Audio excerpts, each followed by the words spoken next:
What up, though? What up, though? Y'all know what it is. Y'all know who it is, man. It's a special day and it's a different day. We here. We giving the people what they want. You know what I mean? And we in this thing. As you know, I'm Big Tone, and I'm here with the lovely Cherie and the young boy Malachi. Let's talk to him, man. Let's do ladies first. What up, though? What's up, Cherie? What up, though, everybody? How you doing, Big Tom? What up, though? How you doing? How you doing? How you doing? Mm, How you How you doing? doing, Mally? How you doing? I'm doing good. It's what I do. I come on the show. I feel good. It's what I do. Okay. It's kind of my thing, huh? I said, who is this guy? Huh? You think I'm not doing fine? Huh? Come on, man. Use, guys. This guy, this guy's breaking my balls. Thinks I'm Gabagoosh, not doing well. gosh. Paulie, It's nothing. I said, meet the Nah, meatballs, Paulie. You choose not to meet the meatballs. And then this guy busting my chops. Busting my chops. You oh busting my wow, chops. guy, man, this guy's a moly, huh? Oh, shit.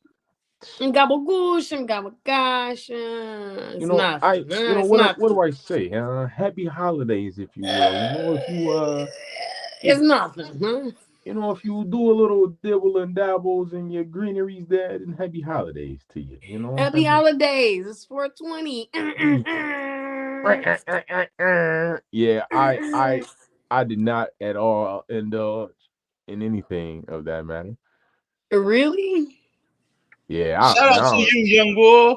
I Shout don't be out to doing you that. and your journey. Well, that is I'm so lying. good. That is so good. I'm lying. I'm lying because I'm telling the truth that I'm lying. That I'm not doing what I said I was gonna do. That I'm not doing what I said. Well, I'm always in my right frame of mind. I don't smoke. I don't drink. So, You know what? I smoke and I drink, but I'm always in my right frame of mind too. I wonder how that Come happens. on. Come on, somebody. Talk Hey, about it. We're down. It's up to you. Whatever you comfortable with. I ain't pushy. Me too. man, Hey. how was your week, Cherie? You know what? I had a very busy week, but it was productive, so I can't complain. Okay. I'm not gonna complain. I'm a mom, so always busy. 6-year-old, and she has behavior problems. I never thought I would have a kid that I would be ready to strangle, but she is very smart, and she tests my patience. So we had a very interesting week when it comes to my mom life. When it comes to work, don't forget, I got my event I've been working on April. oh, oh. Well, we're going to pause that pause. Yeah, put You that know, we, pause on pause. we're going to pause that Yeah, pause. April 29th. There she is. There you go. We I saw still that going to blink. pause that pause. I'm gonna pause that. She blinking though, like Yeah, she blinking. I don't know what she doing. But, I want to mention something, man. yeah. Since she's been on, she's been dealing with a tough time trying to stay on. And she, ladies and gentlemen, bear with us as we work through our technical difficulties. You know what I mean? But on that note, I'm gonna bring Cherie back on because she was in mid sentence. April 29th. So I just wanted to know how y'all week was. You know how momming and stuff goes. It's kind of crazy, but it was a very productive week. How you have y'all week been? Not very eventful for me. Man, my week has been long too. I've been grinding, man, hustling, get left and right, making it happen. I'm getting ready to go out of town for my birthday. So Hey, yeah, I've been hustling up my chips. Y'all that don't know, my birthday's next week, April 29th, the same day as Tree's event. So hey. I'm definitely popping out to the game night after this comedy show that I go to. But I'll be there tonight, that night for sure. Yep, I'll be 28 years old on the 29th. Wow, that's crazy to me. It's really Oh, crazy. Today I got some work done to my car. $900 worth of work. Man, it hurt. Yeah. yeah. I was able to get some help through this financing program, but they covered so much. and I had to cover the rest. And but now like I have to pay on it every week. I'm glad to be out the jam now, but man, it's tight. It's tough, man. But Yeah. the car is running way more better. It was the work was needed. I knew some work was needed, and I kept putting it off because I use my car to make money. But when you use a car to make money, the car got to be reliable. So Yeah. got the work done, man. It did suck and it kind of put me back, but it is what it is. I'm gonna hustle it back up, and it's life, man. It's just And all it's a about blessing. perspective. It's still a blessing. It's still a blessing, man. It is a Yeah. blessing, and it's pushing me to go even harder, be more strategic, so that I can be prepared for stuff like this. So 100%. it's one of them adulting things that you would just be like, okay, what a great time for my car to break down, huh?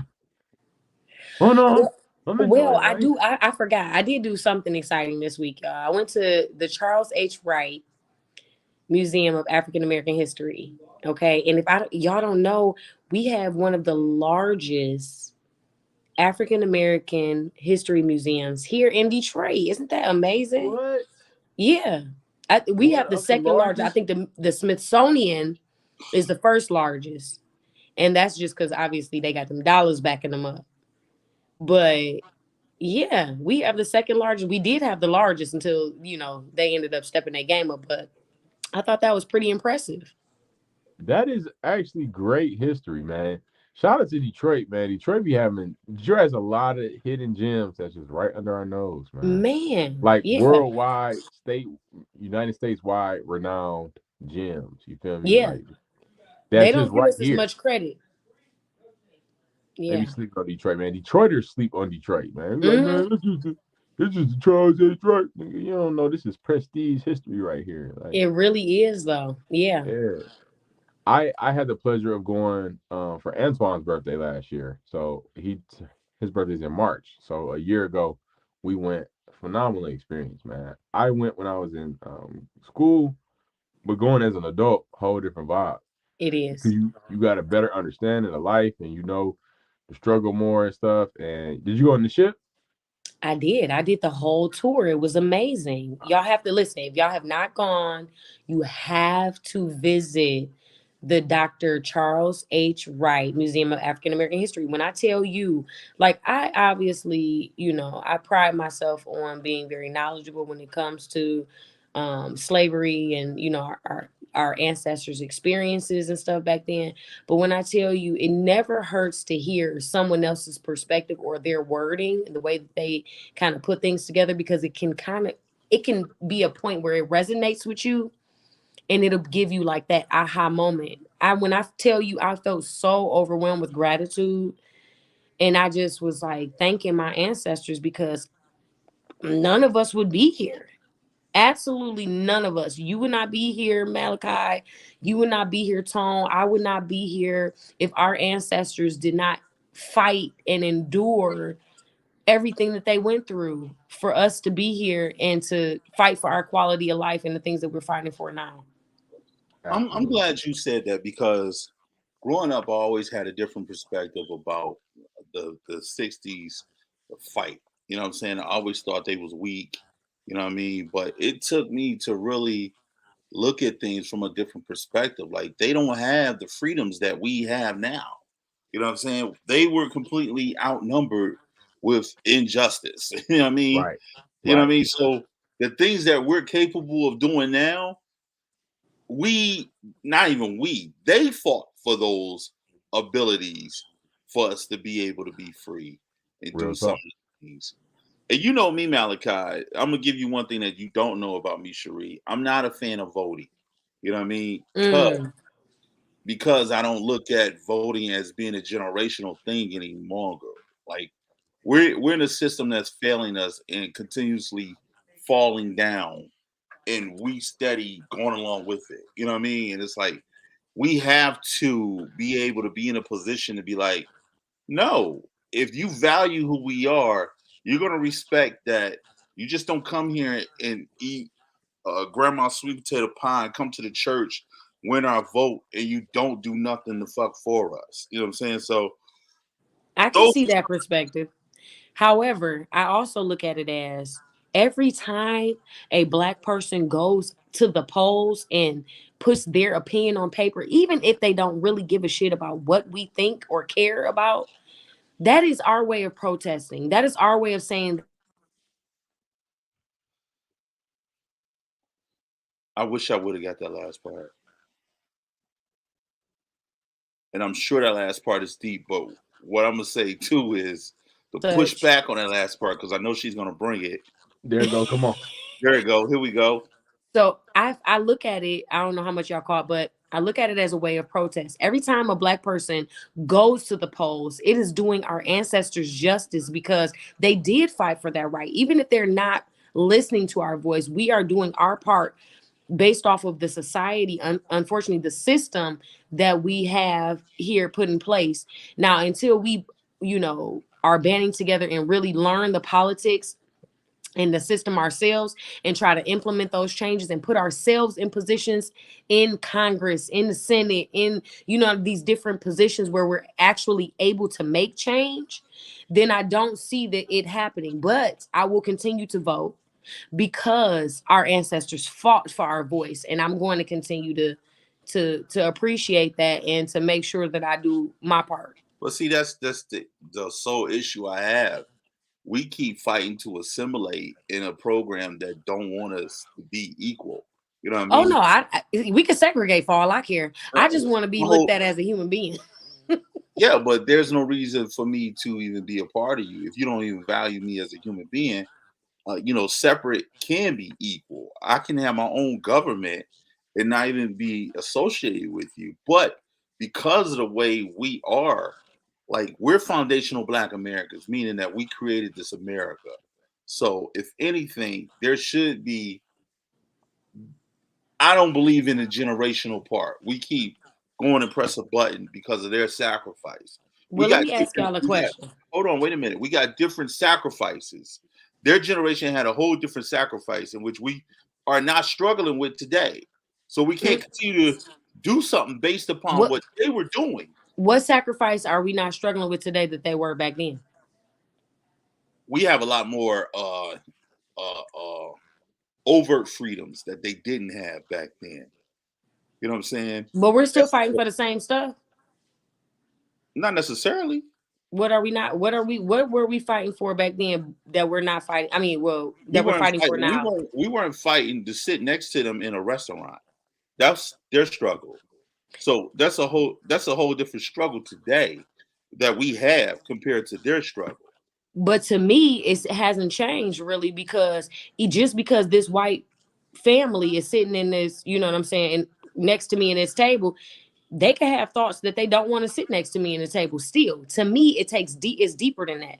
We need to change their mental think, the way that they think. If their thinking doesn't change, then it doesn't matter if they're fake giving me any type of equality. I don't want fake equality. I want you to really see me and Mm. understand that I am equal to whatever you think that you have and whatever you think that you are. I am Do just you as really great, maybe. do you really think that by you pressing a vote that they will see you and acknowledge you on their level when white supremacy has no barriers. Like it's no deal. Like at the end of the day, they care how you feel, right? We both know this.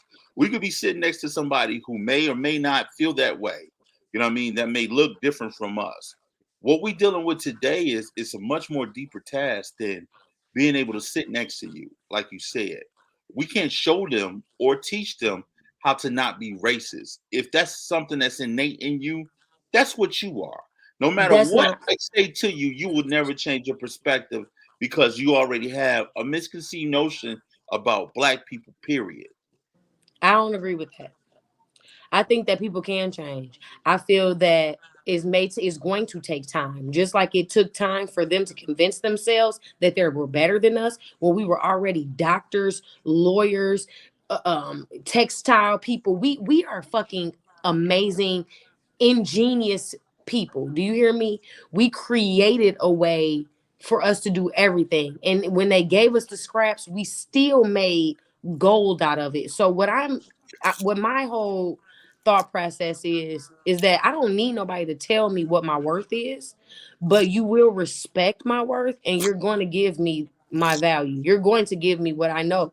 And if it takes a billion years, I'm going to continue to fight for it. So I feel you, but I don't really necessarily 100% agree. And I do think a lot of the struggles, even though they have disguised themselves as different things, is still very much the same. And I feel that it's kind of getting kind of washed away. I don't know if y'all have seen those Jewish commercials or not, where they're like spreading anti-Semitism. No, I'm sorry, fighting anti-Semitism. Have y'all seen those? no, No. I haven't seen them. Y'all. Now, first of all, we know, like, no comparison. Obviously, they did Jews wrong as well. You know, we know the whole Holocaust situation and the story about, you know, how Hitler did them and everything, right? However, Black people continue and have gone through so much, you know, and it's like, See why are something? these commercials for anti-Semitism being pushed? But I have yet to see one, not just one commercial stating that about racism towards African Americans. I have So, not Mm, seen one. so mm. that answers my question. Like, why is there such a need to assimilate in a let's say a state where let's just say United States, whatever. We continue to keep trying to assimilate where we're not wanted. Like But I one don't thing, think that is what it hold on, let me is. finish. One thing that'll never change is your skin color, right? You could be black as all get out. At the end of the day, you still a nigga in their viewpoint, But I which is don't think it's cool, assimilating. which is cool with me. You know what I mean? Because at the end of the day, let me go over here and set up with the rest of these niggas. Let me go ahead. That's my issue. My issue is us. We talk about the white man all day, and at the end of the day, the white man has put us in this position where we're fighting too many fights, and when we fight too many fights, we got too many enemies to fight. You know what I'm Mm. saying? Like if we're not just overtly fighting each other, we fighting the fact that let's just say you Christian and I'm Muslim. You can't talk to me because I don't share the same practices as you. You know what I'm saying? So when that happens, we create barriers amongst ourselves. I'm blood, you crip. The beautiful thing about being white is they put all that shit on the back burner. And they know one thing. They know they white at the end of the day. So that's what they choose to preserve. We don't do the same thing. But one thing that I need you to understand, Tone, is slavery is not over. We are continuing to fight. And because our mentality was so fucked up, what did I tell you? We started out as doctors, lawyers, textile, professionals, all sorts of people that were very resourceful. We knew what we had to do. We put the work in. And then they said, oh, we see the value in these people. Let's steal them from their land and teach them and show them that they're nothing, but we're going to learn from them without showing them that they're smart and they're capable, and we're going to take what they value away from them. We're going to rip them from everything. And so I think looking at it like that is not trying to assimilate, because I could give two shits about assimilating and being with white people. I could be around Black people for the rest of my life and not have to see another white person. What Mm. it is again that respect. Mm. Respect and acknowledgement that I am a human being. I am not property, and you do not get the right to tell me my worth or what I deserve and my quality of life. And that is what it is. But that's the thing though. I just look at it like even me trying to prove to you that I'm worthy of being in the same room as you. It means nothing. It But means that's not what nothing it to me. is. Huh? That's not what it is, though. That's what I'm saying though. And in the way you explain it, you are absolutely right. We are still under the thumb of white supremacy, which is a form of slavery. You know what I'm saying? And at the end of the day, until we are able to do the things within us, we won't see the light, period. It is so, I can't see it. I Can I can't tell see you it. something, though, Tom? It took us, how long have we been in slavery? Over 400 years. Easy, right? it's going to take at least 400 years to reverse all the bullshit that they've put on us. All of the stuff that they've done, all of the mental damage, telling us that we were worth nothing, telling us that we were property, putting numbers on us, branding us, treating us like animals. It is going to take just as long, if not maybe double as long. And now, if you've ever been, I don't know about y'all, but I've been in an abusive relationship before. When you are in an abusive relationship, when a person gets in your mind and they change your mind and they tell you and convince you, it don't even have to be flat out, I'm telling you you're worth nothing. Because obviously hearing that, a person, if you're strong-minded, you know not to believe that, right? Just a person flat out telling you that. They use tactics, certain tactics, to get into our mind to change it. So this is generational damage that we are trying to reverse. And we cannot say how long that is going to take, but all I know is it's been over 400 years of damage being done. They continue to put that damage on us. So it's in counting, 400 and counting. So I just, again, I hear what you're saying, but I felt an overwhelming feeling of gratitude for my ancestors before me putting in that work, dealing with that harsh, all the hardships and all of the damage and stuff that they put on us and trying to destroy us as people. I think we are fucking powerful, even to, after 400 years of damage, to be here fighting and having a podcast and sitting here together and communing and talking about it and being able to be empowered by one another. That just shows how strong and how amazing we are as Black people. And they can't take that from us. They can't take it. Wow. Wow. Well, hey, look, y'all both got some great points, and I love these topics because it brings America in a continuous light of what's really going on, because a lot of times, a lot of people are a lot of the white people are misconstrued with this whole idea that everything's so great. No, it's not. You know what I'm saying? I had a white friend that during the George Floyd incident, he he tried to make it seem like it was no big deal. Like how do y'all really feel about this? I'm like, what do you mean? Like, we just watched one of ours die, like in front of everybody's eyes. You know what I'm saying? So it's these conversations we got to continue to have. You know what I'm saying? But I get both sides. One side saying, hey, we need to just stick together. Next side say, no, we all need to be cohesive. You feel me? So it's like, to each his own. So Malachi. When I first saw the George Floyd thing, I wasn't really moved by it at all because I was so numb to this has become a regular thing. Let's look at these mass shootings. I'm becoming numb to these mass shootings. It's becoming a norm in this society that this behavior is acceptable. I had a conversation with my old head. He called me up. He said, "Aunt, what is the problem? Like, why what's going on? Like, why we can't fix this?" I said, the government allows everything to take place the way they want it to take place. Mm-hmm. Nothing will get past the government unless they allow it to get its ass. I say one of the biggest issues that America face is fear. If you take away the Second Amendment, which gives you the right to bear arms in America, why the fuck you need guns? You need guns because white America won this bitch off the premises of being in fear. So they got to protect themselves at all costs. I need a high-powered rifle. I need this, I need that, because I don't want these niggas to be able to be in a position to come get me. Yeah. Come get me. That's the only reason I can feel like people, which is the government, that won't evoke any change on this Second Amendment. Period. Other countries don't have it.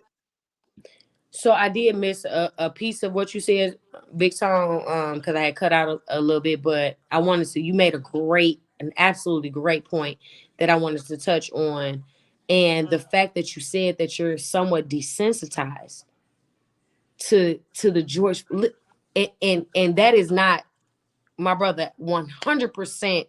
I can feel what you're saying because it's been so much bullshit that has occurred.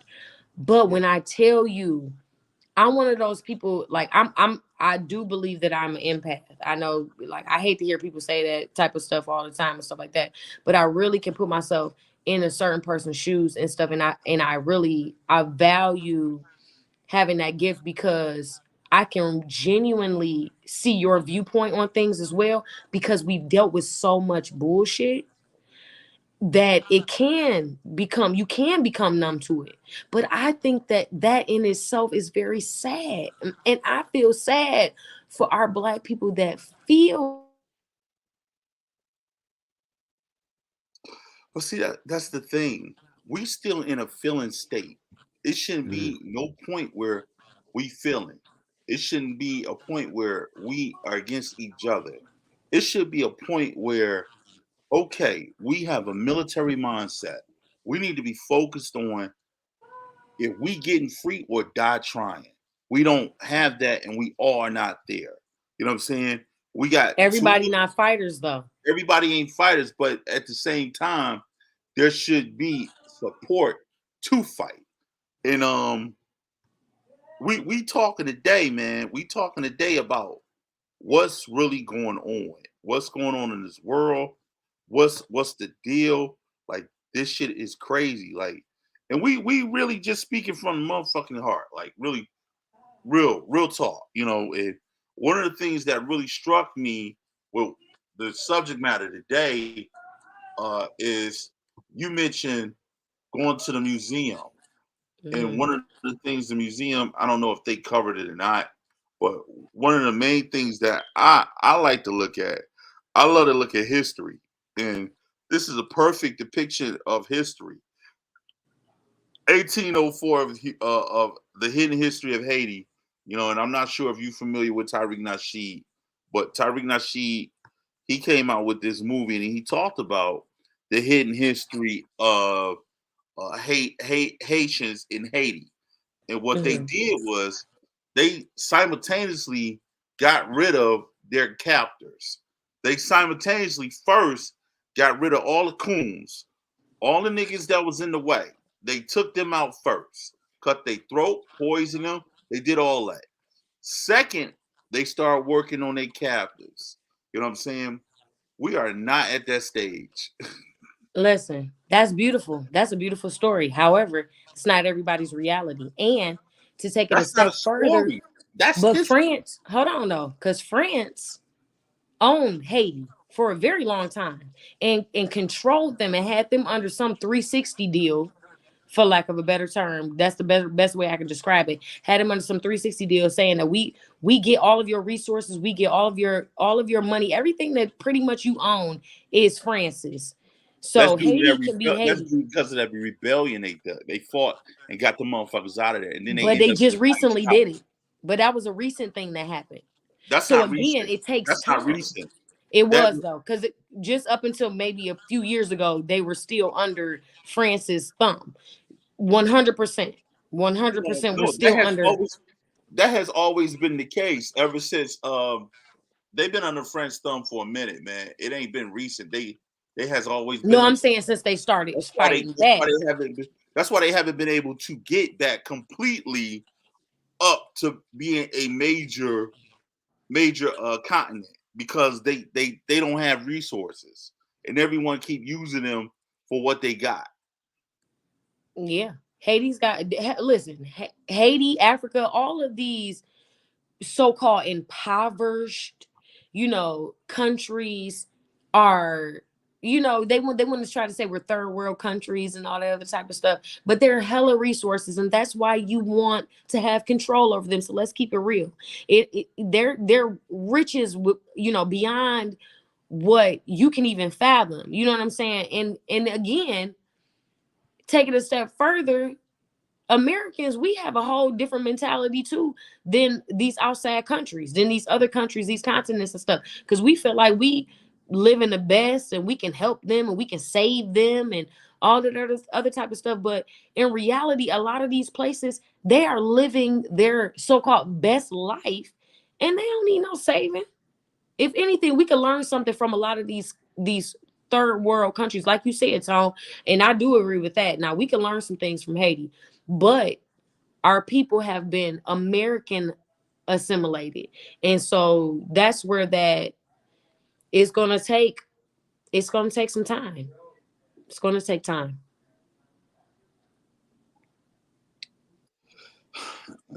It comes to a point where time shouldn't even be something we talking about. Like we've had so many opportunities to fight for injustice. Like you look at this banner, right?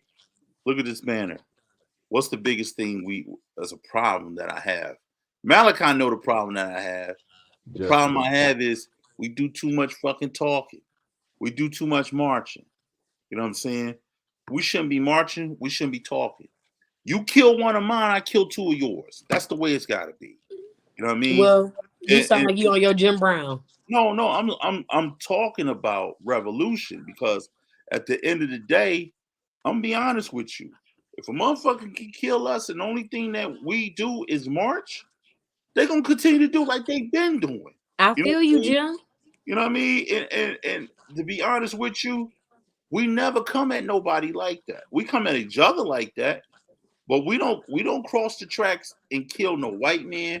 We don't do no mass murdering. I just needed to go up into this church and shoot up all these white people in this church. We don't operate like that.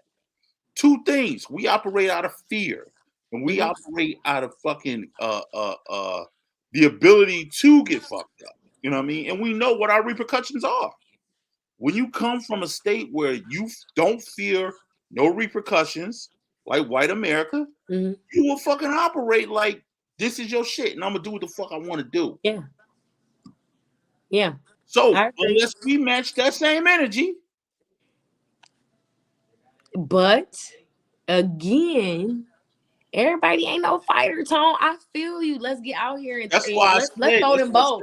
Let's throw them both. That's why I say, like, at the end of the day, all this shit is just be talk. And we ain't even got into the subject matter. Like, let's talk about what we talking about. Like, let's talk about what's really going on. Yeah, let's talk about what's really going on. Let's talk about the young boy. The young boy knocked on the white man's door. You know what I mean? Shot this little dude in the face. Now, there's no way I'm protesting. There's no way I'm trying to see this motherfucker locked up. He old as fuck. I'm ending it for him. I'm sorry. I'm ending it. So the sad part about that, I'm with you. Fucking you up. I stand with Tom. Okay, 100%. Let's just put that there. I stand with you. I don't be with me because that's real. But when it gets down, what it really boils down to, honestly, though, I think that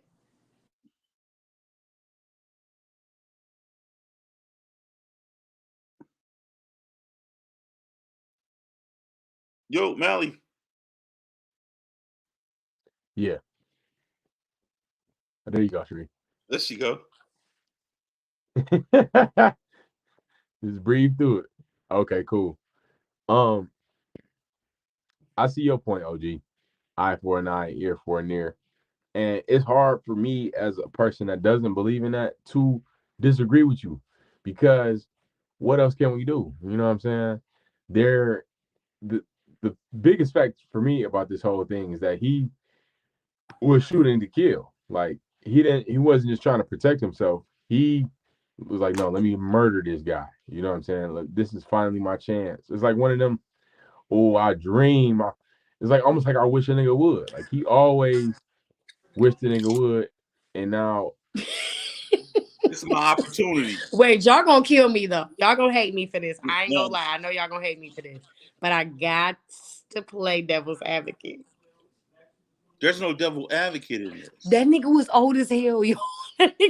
One of his eyes was like. No, that could be an excuse, but let's talk about not an excuse. Let's talk about the motherfucker. A headshot. The nigga took a headshot. That's no different than the bull. What's the black bull that was running down the street and they cornered his ass and killed him? Oh, you talking about from before? You talking about what's his name? Yeah, like nigga keep talking about before. Yeah. Before that. And a lot of these motherfuckers, it ain't regular citizens. Motherfuckers been hiding behind being a police officer, hiding behind the badge. You talking about some? I don't know what happened. I froze. You're a fucking cop. The part for me is that I fear for my life, because that's one of the things he said was that he feared for his life. How do you fear for your life? Inside the home, all you hear is a ding dong. You see a black man. Oh, I fear for my life. Where's my gun? His old ass didn't need no damn gun. That's the real story. We need to look at these gun laws. So that goes back to what I was saying originally about the Second Amendment. There's no reason why none of these motherfuckers should have guns. We just talked about this transsexual just went to this motherfucking school and shot up all these babies. Wait, you know what? You ain't hear about that? A transsexual did? Yeah. Oh, I didn't hear about that. It was a transsexual identified as a man. They crossed over from a female to a man, went to the school and shot up all these motherfucking kids. Oh my God. And I think this was like last month in Kentucky, I want to believe. Kentucky or Tennessee, one or the other. And then, we have some black kids down in Alabama shooting the club up, you know what I mean? With an AR-15, like, yo, Second Amendment rights need to be talked about. They need to be touched on. And I don't care. And you got black people's like, I'm not giving up my gun. I get it. I really get it. But it's too many loose guns out here and these babies touching them. And something needs to take place because when they hit the street, bullets got no fucking name on it, man. 100%. You know what I mean? And we can laugh at this shit with this old man, but I'm killing this motherfucker. You know what I mean? Now I'm not laughing. I'm only laughing at the motherfucker's picture because his eyes was cocked as hell in the goddamn picture. But I'm not laughing at the fact that Ralph Yarrow, a 16-year-old boy, was picking up his siblings and went to the wrong address and was shot 2 times and could have lost his life. And by the grace of God, that young man is still alive. So that part, I'm not laughing at. That is very real. But again, and maybe I just got a crazy sense of humor, y'all. But that motherfucker's eyes was cocked and he was old as hell. And I said, that is sad as hell that this old ass man felt, or with his racist ass, felt that he was in danger from this very articulate 16-year-old boy that he probably didn't even have share 2 words with to even know that if he was in danger or not. I'm going to say something that may not sound good. I'd rather the young boy passed away. And the reason why I say that is this young boy is going to be forever traumatized by this life experience that he didn't sign up for. This young man is going to be 2 things, a victim or villain going into this. And he didn't sign up to be neither one. So it makes you wonder going forward how this young man's life is going to be. I got to play devil's advocate again. As a person who is a survivor of domestic violence, I will have to say that I do not agree, because that's just like stating just because you did not sign up to be in an abusive relationship and have to go through the things that you've gone through, it doesn't matter. He's still going to live his life. He's going to survive. He's going to have a very fulfilled life, and he has a living testimony for what he's gone through. So I do not agree with that part of it. I feel what you're saying to a certain extent, but as far as feeling like he should have just lost his life because of what he's going to have to deal with as far as PTSD and the trauma and stuff like that. As a young black male, I'm not a man, but I am a woman, a black woman. And I can't speak from you guys' experience, but I know that is not a new feeling for y'all, because it's not a new feeling for me. You know what I'm saying? To have to watch your back and have to deal with certain things. But I'm sure this is a different experience for him. Getting shot, obviously, but you know what I mean? But I'm sure he's happy he's alive. Getting shot, yeah. I mean, yeah. Me personally, like he would have been on the list as being another Trayvon. He would have been on the list of being another. All the others that have came along with this list. Breonna Taylor. You know what I'm saying? All the other Alton Smiths, all the others that come with this list, right? And it's been an ongoing tally of everybody on this list. I think he's the only one that survived this list. Yeah. Which is remarkable within itself. And I'm like, damn, Like, how do you go forward with all that weight on you? That's a lot of weight, and you know what I mean. And when you say you a survivor of domestic abuse, everybody has that's in the black community at some point has been through some form of trauma, and Yeah. if you haven't experienced as a black person any form of trauma, your ass ain't black. You know what I Oh mean? no, And that's a blessing. That ain't you that's ain't black. That's a blessing. you know what I'm saying. That's the reality, though. That's the reality of being black. There's some experience, a negative experience that you're going to experience, and it's a blessing that you have not if you have been black. You know what I'm saying? Hmm. And I'm saying that in the sense of my trauma too, having a shotgun put to my head by my alcoholic stepfather, and he telling my sister she want to see me live or die. You know, niggas coming in my mama house asking for the dope. You know what I mean? And I'm in the basement, scared as fuck. You know what I mean? Like all this shit is relative. You know what I mean? Hmm. I could have been dead. You know what I mean? You could have been dead. You know what I mean? And I say this to say there has to be a different awakening that black people in society, in our society, African Americans, foundational black Americans say, you know what? When is enough enough? I'm not going to continue to march up and down these streets. If you fucking openly, and I'm not talking about killing white folks randomly or no shit like that. I'm not no nut. I'm saying this. If you viciously, maliciously out to kill anybody that looks like me, we need to fucking see you. And that's it. Period. But ain't nobody on that type of time. You know what I mean? Like we think about the pandemic when they started rioting, right? The riots, if you was really about that time, if you was really about that time, right? I'm gonna make this point and I'm gonna give it to you. If you was really about that time, instead of robbing and looting Foot Locker, them motherfuckers weren't even protecting that shit. The cops was nowhere near that. You know where they was at? The reserve. You know what I'm saying? They was at the bank reserve. They was at, the Federal Reserve. They was protecting their assets. You know what I mean? That's something to think Yeah. about. We fight for the wrong shit. Oh, 100%. I agree with that. But you also got to think about it. And I'm going to keep going back to slavery because 400 years and counting is a long fucking time. So you got to think about it. Even when you think about the stuff, what is really going on? Because if you think about the stuff that is happening, even in the schools with the teacher situation and the teacher that was fighting the student and stuff, that's black on black. So until we can stop doing things like that to each other, we're going to continue to be disrespected. We're going to continue having to deal with the stuff that we're going through. Because why? Because we've been set back way further than these other races have been set back due to the mental damage. Now, mental and physical damage, the torture, all of the stuff that we had to go through as black people, that is generation. That's stuff that has been carried down. That's learned behavior. So again, it's going to take us a very long time to learn that we do need to stick together like all the rest of these foreigners do. Because again, we've seen it time and time again. We see the other races and stuff sticking together. What did I just say?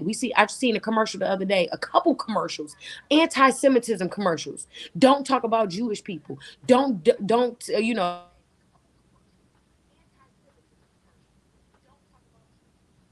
about LGBTQ. Don't talk about Jewish people. Don't talk about none of them. You know what I mean? You look, as a heterosexual black male in America, our hands are pretty much tied. You can't even, you know what I mean? It's to a point where you don't even know what you can say any longer. And you get what's that name? You get not banned, but you get what? blackball. You get blackballed. You know what I mean? Yeah. Cancel. So you saying that, and I, Cancel. I agree with you 100%. But I wanna Cancel ask culture. you what? Yeah, cancel culture. I want to ask you this: do you think that teacher was wrong in defending herself? Can I be totally honest? Yeah. As a person that has worked in the school system that has dealt with a difficult child, granted he was in kindergarten, but he was a very physical child and he kicked and he was very aggressive. And I didn't have the right to reprimand him or to constrain him. And I didn't have, I wasn't allowed to do that, but they did say that, and they showed the policy, and they said that with the child being the age that she was, the teacher would be allowed to restrain the child if they felt they were in danger. So granted, the child went a little crazy, but the adult has to be the adult in the situation, and it is not okay for either of their behavior, but somebody has to be the bigger person and has to end what is occurring. Because honestly, and just like I was having a conversation earlier about this, we don't know that little girl's life. I don't know that young girl's life. At home, she could be a full adult taking care of her siblings, with a parent that's on drugs, any type of situation. But I don't know what that girl's life. I don't know if when she gets to school she feels like she's being disrespected because at home she is an adult and she's seen as an adult. I don't know. It's a lot of, everything is not black and white. So I do feel like that woman was in the right to protect herself, but there's a thin line between protecting yourself and defending yourself when it comes to an adult and a child. This is why us as a culture are not on the same page. Back in the day, I had to say it, in the 80s and the 90s, they did everything, the government did everything in its power to put the man and the woman against each other and put the community against each other. Back in the 80s and the 90s, where I grew up, we had a tight knit community, right? So, what I mean by that is, I went to school, I came home. Before I got home, Mr. Mack knew I had gotten in trouble. I had a conversation with Mr. Mack. You know what I'm saying? He may have popped me upside my head. I had a conversation with Miss Johnson. She may have said some words to me that I may not like. I had a conversation with Miss Jones. She may have told me some choice words. So by the time I got home, I've been reprimanded by 5 or 6 people already that love and care about me, right? So fast forward to today. Fast forward in an environment where there's all these feelings attached to outward behavior. You know what I mean? And what I mean, I worked in social service for over 20 some years. I've worked with young ladies in residential facilities. I've been supervisors in these facilities. I've had to restrain them. I had to restrain young men. I had to do all this stuff. What this teacher did, I think she did exactly what she needed to do to get everything under control. You know what I'm saying? And you can Let a teacher do that to hold on, my let me daughter. finish. Let me finish. You could disagree with me, but that girl, she told that girl, have a seat, you know the policy, you know what I mean? I'm taking your phone. She explained to her why she was taking her phone. The young girl got out of line. She crossed the line when she tried to hit her. Now, never in my day that I would fucking raise my hand to an elder. Period. No, But when you take that route, you get what the fuck you got cooking to you. no, not at all. Period. No. And what she did, she didn't fight her like a nigga on the street. She tried to restrain her. And that's what she did. And then to see the little girl playing victim lets me know she will get away with shit like that with you. I It said, ain't, oh. no, not with me. Because definitely not, she's not getting away with it with me. But again, there is certain things and there's a certain way that you have to, if you care about it. What did you say? Before you got home and you got in trouble, there was about four or five teachers that was on your ass because they cared. That's the difference. These teachers, they come into work. They're going to work. And them kids know that. They feel it. They feel that energy. Because guess what? The kids, when I was teaching in the classroom, the kids knew that I cared. If the kid does not, even if they feel like you just there and they got stuff that they dealing with at home that is very real to them, they can't shut that off when they get in school. So guess what? If I got my phone on me and I'm an adult at home and I get in school and I don't have nobody that really care about me for real, that is on my back, or making sure that I'm not gonna hit Miss Johnson go upside Miss Johnson head for taking my phone. Because again, I feel like I'm grown. A lot of these parents nowadays are not like the parents was back in the day. And again, even if they were, People are different. We are evolving as people, so you can't handle certain situations. Everything is not black and white, and you cannot handle certain situations like you would back in the day because this is how you would do it. Even as a parent, you don't think even as a parent, hold on, wait 1 second, because even as a parent, me as a parent, my parents could tell me all day how they raised me and how they think a kid should be raised. But at the end of the day, I know how my child is. Every child is different. And I'm definitely not going to be like, oh, because you raised 5 or 6 kids, you know 100% what is correct and what's not. No, because guess what? You could do things for 30 years and do it the wrong way for 30 years.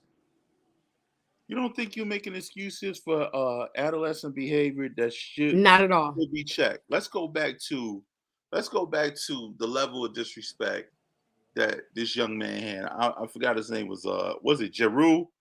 That was at Cass Tech when he slammed that damn security guard in the hallway.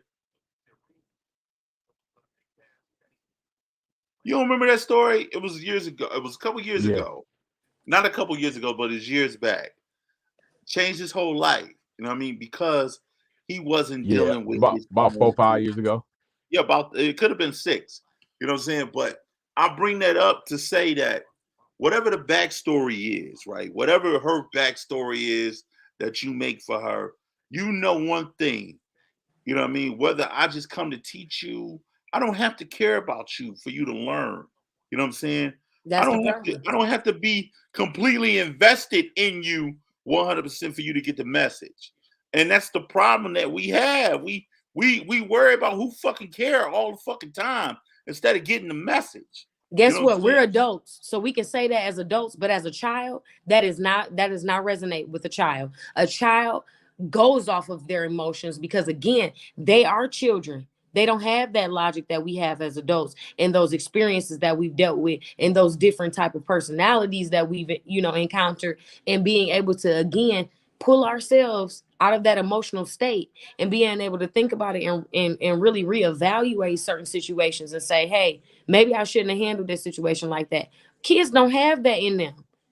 Literally, y'all have to think about it. We had to teach them how to do everything. When they were born, we had to teach them how to walk. We had to teach them how to talk. We had to teach them how to do everything. So imagine that kid not having those parents behind them to teach them emotional intelligence, being able to assess their feelings and knowing what the hell they got going on with them. It's a lot of things that's happening that we're trying to sweep under the rug and not take accountability for. But if we're going to say that it takes a village to raise your child, then we're going to really take that village and really care. Because guess what?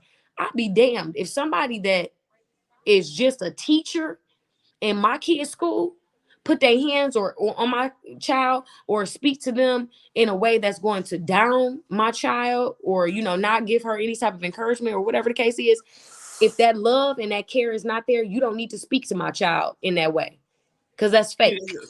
That's the thing, though. Like the teachers that I had growing up, their job was to get across to you that you need to tuck them feelings at the door.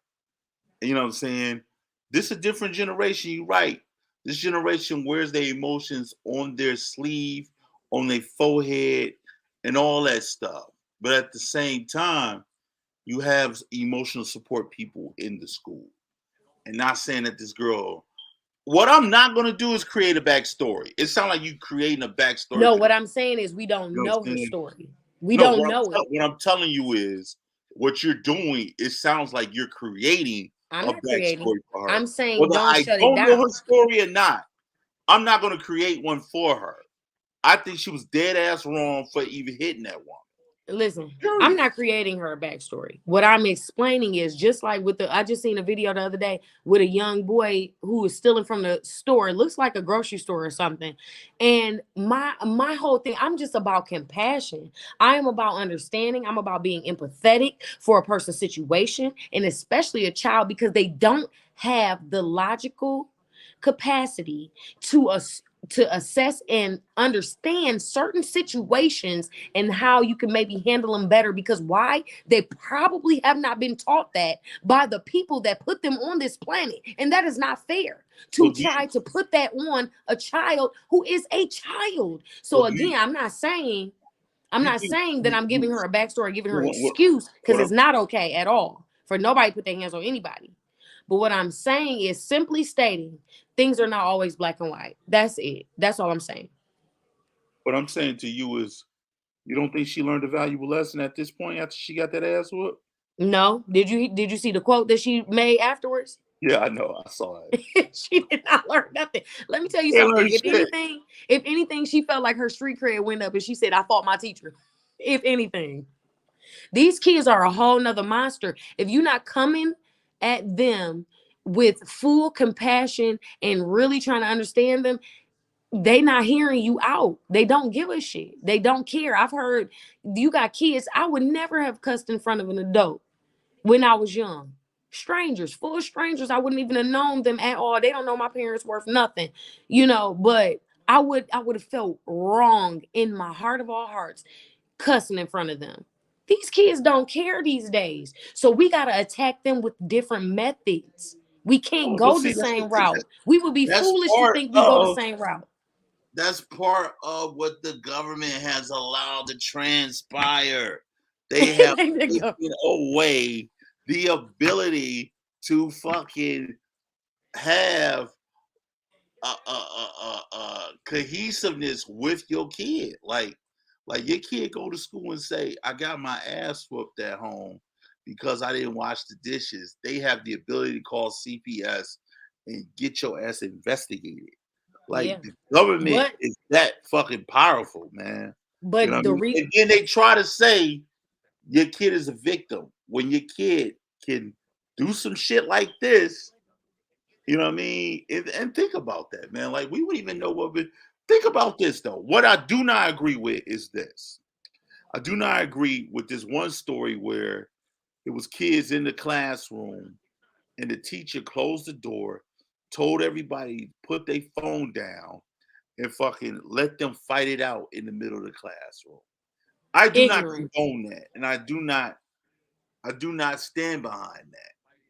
I stand behind you going to the gym and put on some boxing gloves and you handle it in a different way, but I don't condone that at all. You know what I mean? But check this out though, Tom. It's somebody that be like, they gonna fight anyway. They will fight anyway. So you got to think about it. It's always gonna be somebody that's gonna jump to the extreme, and there's always gonna be people that, again, it just goes back to what you were saying, Tom. Some people fighters, some people not fighters. You feel what I'm saying? It just depends on how your mind is and what you think is right and what's wrong. Because that clearly, that to us, that's wrong for a teacher to allow two students to fight in a dang on classroom. That's just ridiculous. And when we were in school, obviously that was not going down. You know what I'm saying? But now this young teacher, how old was the teacher? Do anybody know how old she was? In her 30s or whatever. And then don't got the good sense to be like, hey, I'm going to create this different type of dynamic, because we got to ask a bigger question. The kids been in school for how long now? The school year's almost up, right? This ain't no brand new teacher.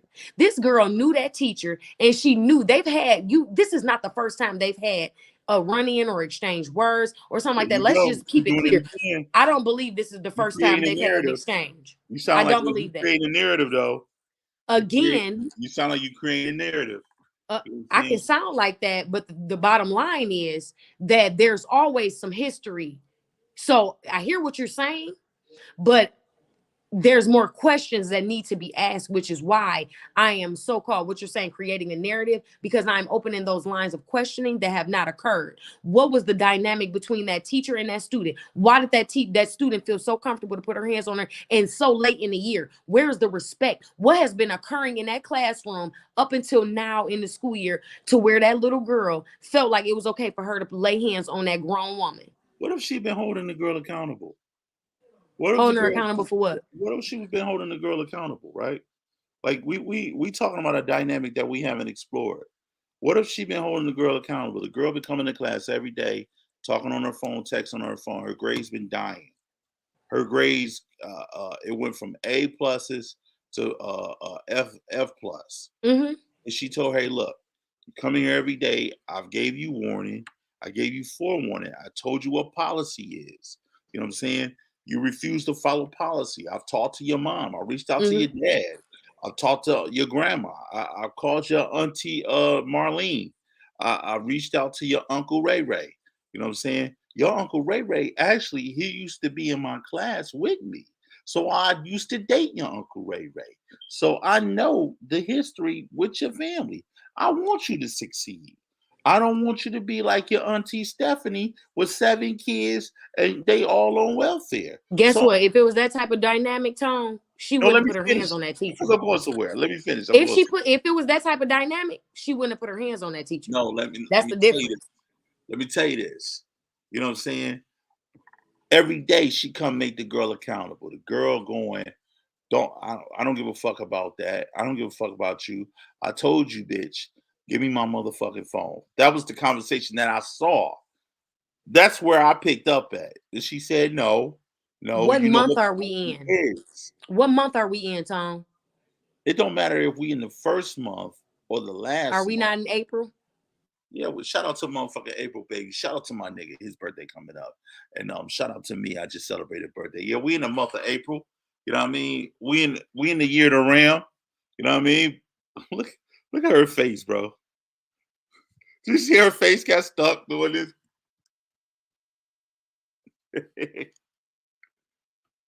Yeah, but I'm saying that to say it's been a buildup, as she's saying, but I'm not creating no narrative for this girl. You know what I mean? When you put your hands on anybody, you know what I'm saying? You fucking be prepared. When you poke that bear, be prepared to run. What month are we in, y'all? What month is this? You know what month we Are in. we not in, exactly? Are we not in April? So Yeah. let me tell y'all something. If school start in September, and if a kid has been being disrespectful to me all year, best believe come January, that second card marking, that student is not gonna be in my classroom anymore. If you are It don't work disrespecting, like that. it's a It don't work certain like that. protocol. It's a certain protocol in a way to handle things. And again, I've worked in the school system, so Me I too. can 100%. I'm not saying you haven't, but I'm speaking from again my perspective, my experience working in the school system, and knowing that if you have a difficult child, there are certain steps. You don't wait until April to throw hands with a child. If That's you not see what that she there's did. behavior, if That's you not what see she that did. there's behavior issues, you need to nip them in the bud. And if that's the case, and you know that girl, if she don't want to give you her phone, or it's been a situation,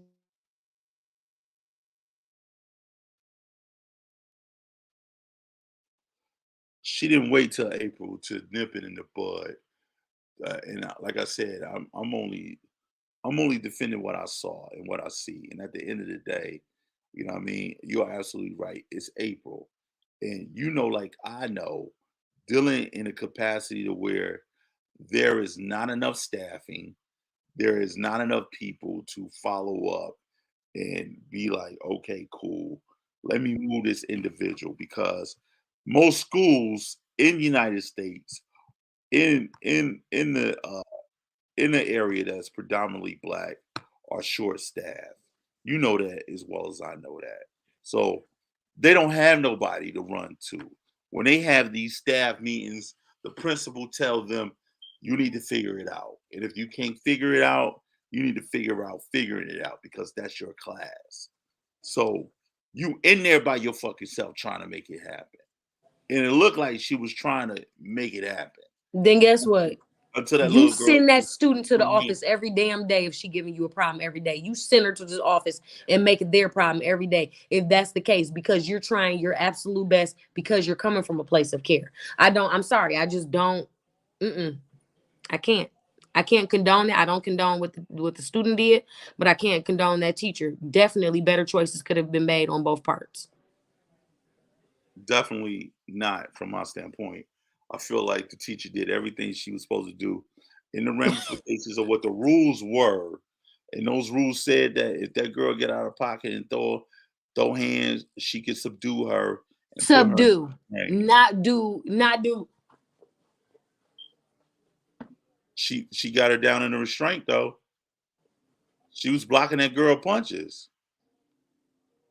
Tom, She was blocking that girl punches, man. Like we let a lot of shit pass. We really do, but the wrong shit, like and like people could say I could be wrong, but I just feel like when there's no order, there's chaos.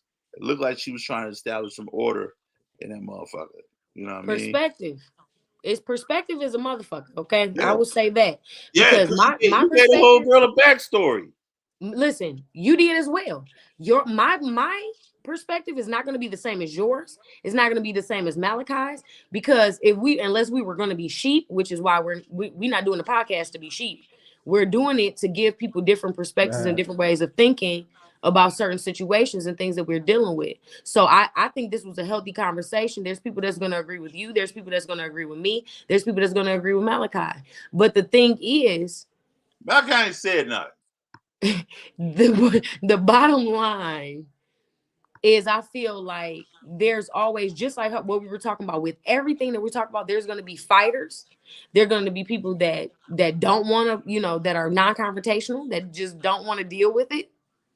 And there's going to be people that are just going to go with whatever the hell is going on. And they're just going to, they're not going to really have an opinion because they feel like this is what all they know. America and the way that we've been running things is all that they know. So I'll say this. My internet's kind of acting weird, so I just been able to hear y'all now. But I'll say this: it started with the students' actions. The reason that the teacher even had to take the phone. Let's start with that. She broke the rules off that. The teacher had to take the phone. Now she has the phone in her possession, and now the student is pressing her about the consequence. You have to stand up to the consequence of your actions. So now you're pressing me as an adult, and I'm telling you as a teacher, I have the authority to say no. Your phone, you're still under punishment. Go sit down. And you're pressing me like I gotta just do it. You gotta like you run the show. That's not the case. Now you're physically in my face. Now you're physically swatting at me. You gotta, yeah. Like I'm not saying I'm to not that gonna extent. listen. I'm gonna let you have that phone, and I'm gonna call the office. I'm not about to fight no kid. You gonna go ahead. You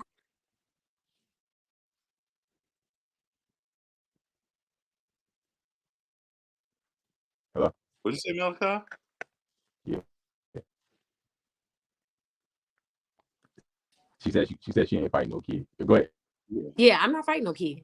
You can have your phone back if it's that serious and you about to get physical with me, because you can read body language and stuff. That teacher was like, "Oh, you trying to take it there? Come on, bring it." And this is the type of thing. I'm not giving you that energy back. If you're giving me that energy and you really about to try to get physical with me for a phone, bet calling the. It looked like you would allow her to hit you. That's what it looked like to me. No, I think she's saying. I think.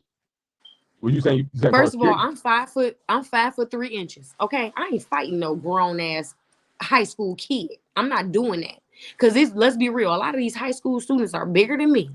So if I see you getting physical and you starting to get a little crazy and I can't control you, or you gonna put your hands on me, because you understand body language, especially as Black people. Oh, we know when somebody's trying to take it to the physical. So if you're trying to bring that type of energy to me, let me call the office right now. Y'all need to come and get this kid, because I'm not, listen, I'm not, y'all don't pay me enough to deal with this. I'm not getting physical for no phone. It ain't that serious for me. Y'all need to come and deal with it. Get him out See, my class because it's distracting the rest of the class. I'm not fighting you. I'm not about to sit here and throw that's hands so with no kid. ideal though, and Mentally, I don't care. that's so ideal in the moment though. You know what time it is. You know what I mean? In the moment, it ain't. I'm thinking about you walking out the door, because the kid ain't just walking out this door. You know what I mean? The kid gonna have to be removed out of here. Yeah, Period. Period. You know what get I him mean? out. And then you gotta wonder how long that's gonna take. Like part of my job when I was a supervisor in a school setting for detention girls or whatever, right? And I was Joe Clark in there. And I'm gonna tell you, get the chains off the fucking doors. Them little bitches didn't play with me, and I didn't play with them, and they knew what time it was when they saw my fat ass coming. Oh, what you calling him for? Code 4. Look, I tell them, hey, look, yo, you gotta go. What I gotta go for? Boom, they flipping tables. Boom, bah, got their ass up against the wall. You out. Transport mean you back to your fucking building. Woo. Don't play. But this is a regular school. Regular schools don't do that. You know what I'm saying? Regular schools look at it like keep working them till the bell ring. Fuck that. That girl. First of all, if you a teacher and you gotta learn how to restrain a kid in case it get physical, that's telling me they short staff. Yeah. That's telling me they short staff and they down to the bare minimums. Mm-hmm. And that woman in there trying to conduct her class and hold court at the same time. Yeah. That's what it's telling me. And be the therapist, be the mediator. You gotta know when to hold them, know when to fold them. And she did. Know when to fold them, Tom. Yeah. It ain't no when to walk away. It ain't no walking away at that point, bro. Yeah. I ain't gonna let no motherfucker hit me in my face. Fuck out of here. I don't give a fuck who kid you are. You know what I'm saying? You could be Obama's kid. If Sasha getting out of line, Sasha ass is going down. It's hard to take disrespect from anyone and keep your calm. It's even harder to take disrespect from someone you know ain't got like when you know you got the authority. And that's where the society is with social media, technology. It's a softer generation, and with all these babies having babies, the respect factor isn't there. That's the biggest issue. The respect factor isn't there between generations. Pass, bro. Huh? Everybody getting a fucking pass for the disrespect. Yeah. And that's a no-go. That's why we can't be on the same page. Because it's a pass about dumb shit, you know? But guess what? You gotta know when to hold them. Know when to fold them. Know when to walk away. Know when to run. You gotta count your. Okay, I'm done. But I'm just saying. And I had to break it. It's getting real intense. But I just honestly, I feel like everything is individualized. It's really situational. And if that woman felt like that was the right thing for her to do in that moment, and that was the only way to protect herself, I can't tell her that was wrong. Yeah. Because I was not physically in that position. However, all I can do again. So however. Is put myself in that. Yeah. If I put myself in that position, me as who I am, I know I wouldn't react in that way. But I can't say that she's wrong for doing what she felt was right to protect herself. That's really the bottom line. I'm saying what I'm saying because that's how I feel. And that is, what I believe. But at the end of the day, I can't tell somebody what to do. What does protecting yourself look like to you? I can't tell you. Let me ask you a question. You ever been in a position where you had to restrain kids? Yes, 100%. I just said I did. Yeah. Teenagers. Yes, I have. I've been in situations. Teenagers between the ages of, let's just say 12 to 18. Mm-hmm. You restrain kids between the ages of 12 to 18? Not restrained, but separated. So somewhat like restraint. If I had to, it would have went there, but I didn't have to. Because that respect was there. It's a different energy though. Sometimes they don't even work off that respect. It's what's going on in the moment. But that's what I'm saying. It has to be some history between the young girl and their teacher. It has to be some sort of history. That's not their first encounter. This is a whole school year we talk about. Yeah, that may be true. Like I said, the narrative that you portraying with her, I can't give that girl no pass. You know what I'm saying? They may have had a history or not. Common sense. You know what I'm saying? Common sense is don't touch. Not common. It's not common. That's not fair, Tom, because common sense is not common. And especially, listen, can I explain something to y'all? Kids, especially like teenagers and stuff like that, they are still children. Even though physically they may be bigger or whatever the case is and closer to adulthood, mentally, they are children. A 21-year-old is a child mentally. Because I'm at the age that I'm at, I'm able to recognize that some people don't give a fuck. They just like, oh, well, you almost an adult. You got to learn and you're going to learn the hard way. I don't think like that. I am going to give our kids compassion. I get that. I have teenage kids myself, and I understand that. I mean, but I work on the premise of, you're not gonna be out here disrespecting no adults. You ain't gonna be out here disrespecting me. You know how I get down, and you know what turns me from Bruce Banner to Incredible Hulk. You can play with that fucking shit you want. You know what I'm saying? Yo, But guess you what? you know my son, you know my son, Malachi. You know that he know that I don't fucking play. You know what I'm saying? Malachi, don't he know? Yeah, you do. He knows my dad ain't playing that shit, man. You know what But I'm saying? listen, they're not going to give our kids compassion. The least that we can do is give our own kids compassion because we know their background. If What's that teacher knew that student's background, it just depends. I don't know. It's so much more to the story. All I'm saying is don't just write that girl off like she's a troubled youth, and don't just write that teacher off like she is just wanting to beat the kids. Again, everything is not so black and white. It's just not. Yeah, and you may be absolutely right, but what I refuse to do is paint a narrative that it is completely okay for that girl's behavior, and it wasn't. You know what I mean? And I don't give a fuck how upset you get. Yeah. You know what I mean? You need to channel that shit at the desk. Don't put your hands on me.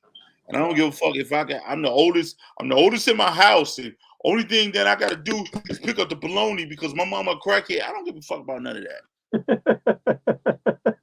And nobody would give a fuck about none of that. You know what I mean? My mama want me to pick up bologna, milk, cheese, eggs. As soon as I get off, she gave me enough food stamps. She calling me. She needs to talk to me. Fuck all that. When you bring it down, that's when we can explore that. Yeah. Yeah. The respect factor. Like I mean, to me, this starts in the home. To me, this issue starts in the home. It starts with the parenting because it's a certain aspect in in that young woman that made her comfortable enough to press this adult like that. You know what I'm saying? Like you said, Sheree, us growing up, we wouldn't even have thought to press an adult like that, no matter what the situation is.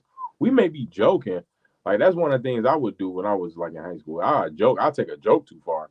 But I ain't gonna never press nobody. I ain't gonna, you know what I'm saying? Like that's the issue. So it starts with parenting. These children, raising children, having children at a young age, not practicing safe sex from the jump, and us just making decisions irrationally when it comes to our sexual desires, breed these children that you're not ready to take care of and fully really groom and raise, not just having a child, but actually raise this civil adult. You know what I'm saying? A civil teenager. Like, So, you done? I'm sorry. yeah, go ahead. You done? So, other day, I had a conversation with Kingston about, you know, doing some shit around the house. So, he's always into this habit of waiting to the last minute to get up and get dressed or whatever. So, we had a conversation. Yo, take a shower at 7 o'clock. So, he didn't take a shower at 7 o'clock.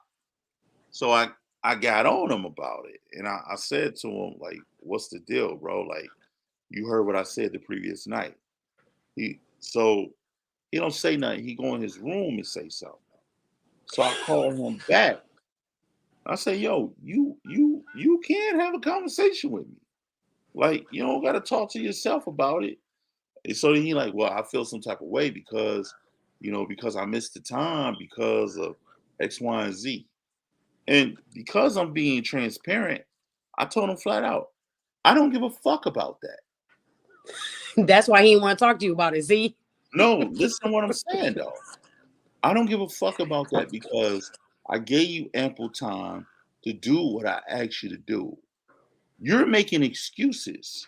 In life, it ain't no excuses. This is the difference between men and women raising kids. Men and women raising kids, at the end of the day, you talk more so about feelings. Fuck your feelings, because the world don't care about them. It don't matter, but your mom, but your parents do. I'm your only motherfucker that care about you. That's why I'm making sure you prepared for the world. You know what I mean? And that's where I come from. You're gonna be prepared on every avenue.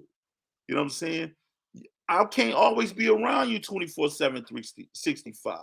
I can't always be like, hey yo, make sure you do that. Hey yo, do this. Hey yo, do that. Hey yo, make sure this is done. It don't work like that in life. Period. You gotta No, I figure it don't. out. I didn't have no male in my life to tell me these things. So me dropping these jewels on him, you know what I'm saying? Another fucking bomb. Go ahead. I'm gonna keep giving them fucking bombs. Right. Right. And I don't think I'm wrong to tell you. I don't give a fuck about what you did. It's about the end result. I told you to do something. That's what the fuck I meant. That's what the fuck I said. Not when you decide to do it. Period. The way you respond to adversity as an adult is a direct result of the way your parents raised you. If you were coddled, if you were overcompensated, if you ran every time, they ran to you every time something happened, you're gonna do that as an adult. The slight time you're inconvenienced, you know, it's a question you don't know. You're gonna constantly try to instead of thinking for your own and not having excuses and being resilient, you're gonna be coddled. Like that example, strong men make comfortable times make weak men create hard times. You know what I'm saying? It's that cycle. Like, so if you create an easy environment, that child's gonna grow up thinking the world is easy, and oh man, all I gotta do is because my mom did this, my dad did that. You know what I'm saying? The parents is really just grooming the children for the real world. Like that's But my take on but we're teaching them how to make these difficult situations easier. We're not trying to make their situations difficult. So you say, okay, life is difficult. So let me throw some difficult shit at you that you have to deal with so you can prepare you. That's not what the whole idea is. The idea is I see what you're dealing with. Let me teach you emotional intelligence. Let me teach you how to control yourself, how to assess certain situations, see what certain things are. Let me teach you common sense and how to move through this world so that you don't feel like you're being slighted all the time, and you don't feel like you're entitled to certain things, and you don't feel like you are being mistreated just because stuff is tough. it. I That think does that's start at home. I think that's what the problem is today, though. Everything that you're saying is based off an emotional reaction. You know what I'm saying? And I think that's the problem. let me Y'all finish. want to tell men, I can go y'all back tell these to young men they can't have feelings. I can go back to and that's not the case. You know what I mean? And I think it's an appropriate way of doing things. And I think because in most cases, young men get raised by women, right?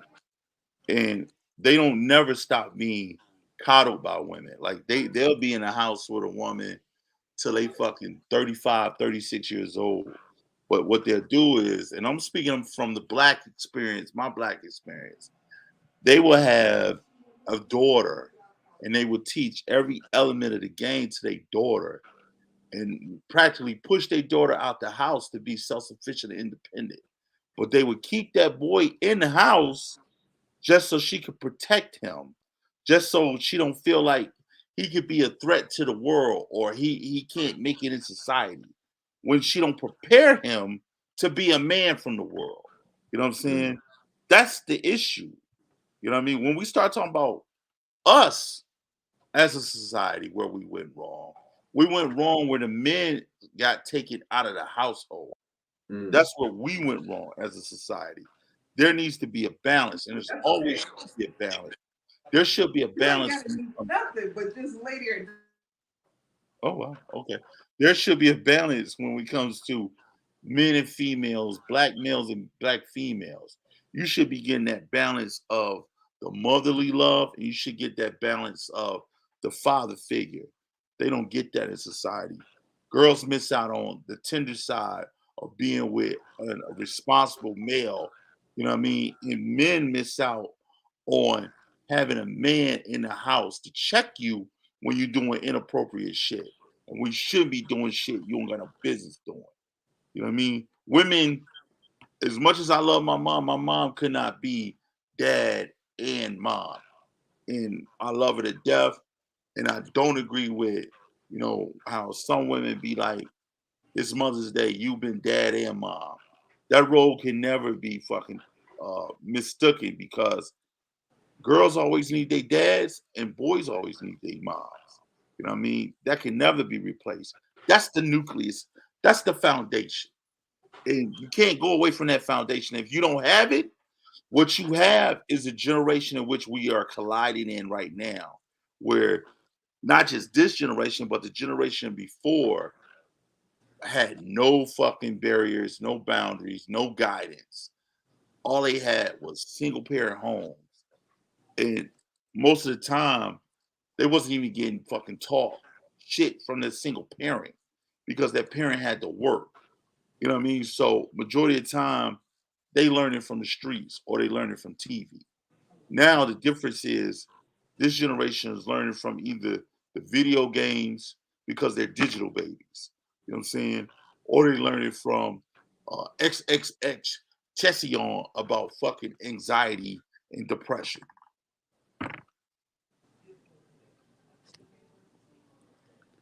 Yeah. I mean, you got to think about it though. It's nature versus nurture, and it's a whole lot more to it. Again, everything is not black and white, and I do feel like obviously a dad can't be replaced. That's not even part of the conversation, because it's not even to discuss. A Right. man's role is very much important, just like a woman's role is important. They play different roles, but again, it still started home. I don't care if you being raised by a woman only or just by a man. It does not give you an excuse for your behavior or any of that. You should still be being taught certain values at home that should carry over into the outside world. So that way I know when you're not around me that you're going to behave yourself and not going to embarrass me. Absolutely. Absolutely. And it starts, it's the culture. It's the culture of the household, the Yeah. foundation of the household. And it doesn't matter. I do agree with you, Tone. The women, do the best they can. But at the same time, it's still the structure factor. It's the respect factor. Men do the best they can too, but it is the Absolutely. structure factor. You're right. But we all doing the best that we can. It's no debate. Like, and that be the thing with black women. Black women take it as a like a step on them, and it's not a step. You know what I mean?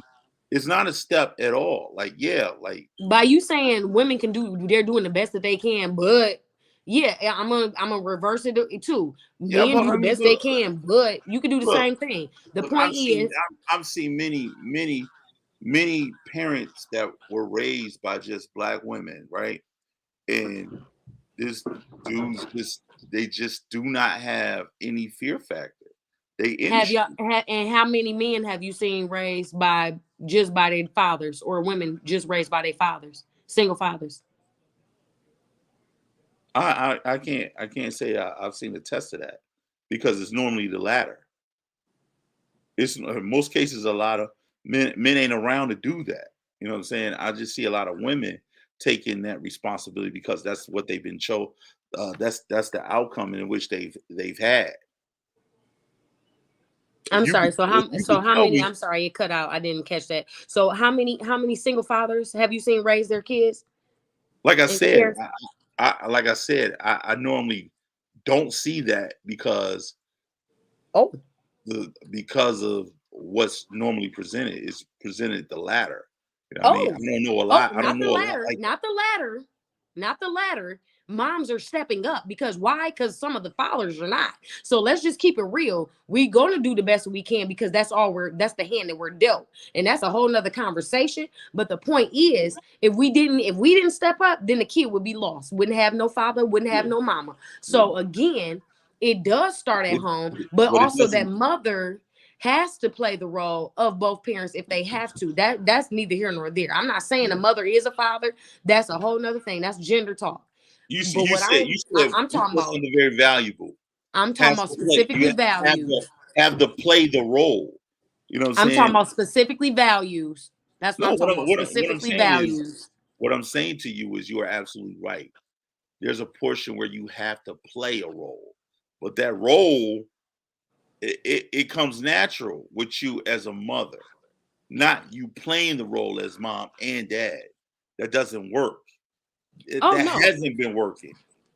You know what I mean? And a woman can't be a father. You can't be a father. We're agreeing to the same thing then. Oh, 100%. It's not a debate. But what I'm saying is, it's not a debate when it comes to that. But what I'm saying is, what y'all not about to sit up here and do.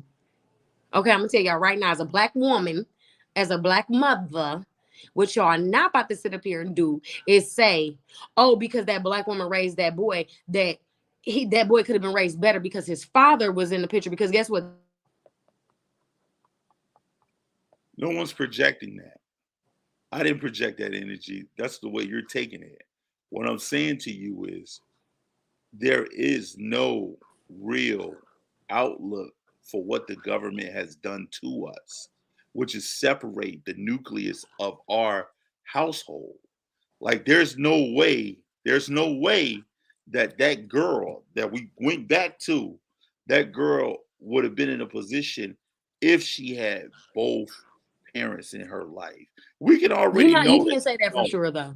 We can never be sure, but we know she don't. You know what I'm saying? We know she don't. I don't know her backstory. I don't know her life. You created a know her? backstory for Do you her. know she don't have her father in her life? You created a backstory for her. No, I did not. I played devil's advocate and I gave different scenarios. No, I didn't. I gave different scenarios and I said everything is not black and white. I don't know that girl's story. What I'm simply trying to get people to see is that it's not always as simple as it is, as people are trying to break it down to make it seem. That's all I was trying to do. Again, I'm not saying that girl has lived the life that I said. I'm simply trying to throw different scenarios out there and different situations. Different possibilities. I do get her point. Yeah, it's definitely different possibilities. I Sri, I was just saying we do see what you're saying. There's different possibilities, and we never know. We never know what's on the person's mind. This is true. But just a broad blanket, not taking no background into it at all, there was some foundational key points missing. Rather she had two parents, one parent, they failed. That's what we can say. And so when you look at that, you can kind of look at, okay, how did it fail then? Was it just one mom? Is it mom and dad? Why aren't they teaching these type of respect factors and foundations? Then I want to make this point too. Like we put it so much on the teacher, right? This teacher is now affected with PTSD now because this young girl attacked her. Yeah. We're not talking about the effects in which this teacher is going through. You know what I mean? She's in a position to lose her right to teach. Lose her job. Or just off somebody trying her, like a child trying her, yeah. Not only that, she's probably in the position to talk to CPS, and you know when you get a case with CPS, that stay on your rap sheet for years. You know what I'm saying? Like that's fucked up, man. That's fucked up. Yeah. So I don't know. I just think this world today is really fucked up, and I think we really have to figure out what's going on and protect each other. What's going on? Oh yeah, what's going on? I tell you what's going on. Ooh. Right on. Yeah. Hey, can you imagine him in the booth back then, like doing all them ad-libs? Hell yeah.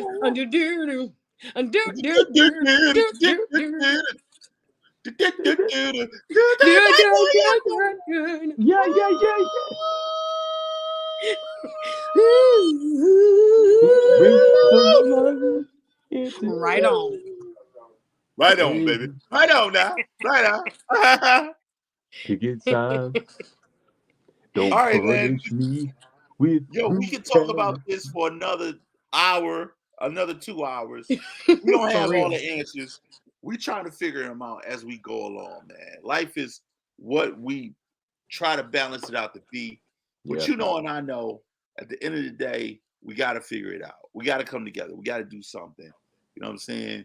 It takes a nation of millions to hold us back, as the powerful public enemy once said. We got to stand behind that code of ethic, man. You know what I'm saying? This is today's episode of Mask Off, episode 148. Man, what the fuck is really, what's up? What's going on? You know what I mean? Before we get out of here, let's get some shout outs, man. What's the deal? What you got going on, yo? Oh shit, what you got going on, young boy? Yo, you know, what up? What up? Oh, he on his rap transplant. June, yeah, you feel me? Say nah.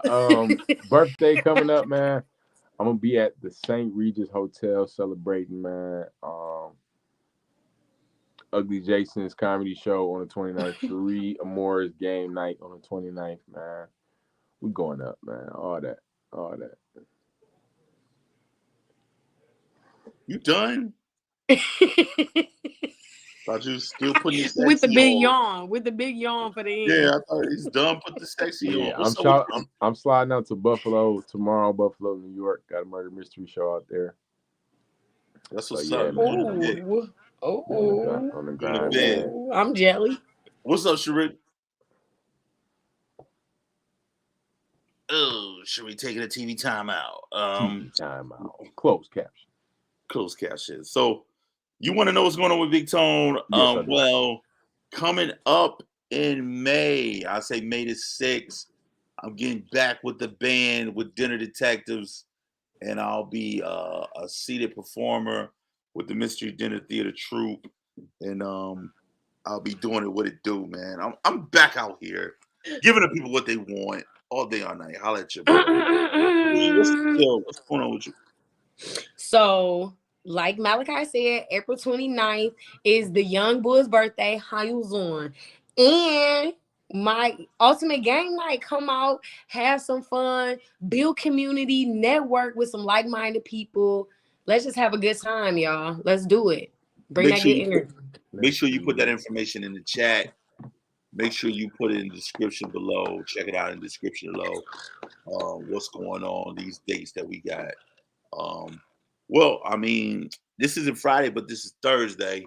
And we working on some new times and some new dates. Tom, if you out there, get with the program, baby, before the program gets with you. You know what I'm saying? That's, come on now. Shout out to Game Time rocking with us. Shout out to all-time Mask Off favorite, man. Also, and we're gonna have to hook Tom up, man. Shout out to DJ Touch. DJ Touch is in the motherfucking building. Shout out to hey, look here. Shout out to Danny Love. Danny Love, you know what it do when it don't do it all day. Danny, we love you, Danny. We love you, girl. Kumbaya. I'm gonna say my side. I love the fact that you getting all the accolades through your new book. Keep shining. You know what I'm saying? You know what I'm saying? Somebody don't hate you. We love you. You know what I mean? Oh, look how she got them damn fingers. Okay. Anyway, on that note, we about to be about this piece, man. What the hell is going on? What's going on? Tell me what's going on. What's going on? Yeah. Right on. Oh, come on. Hey, what's happening?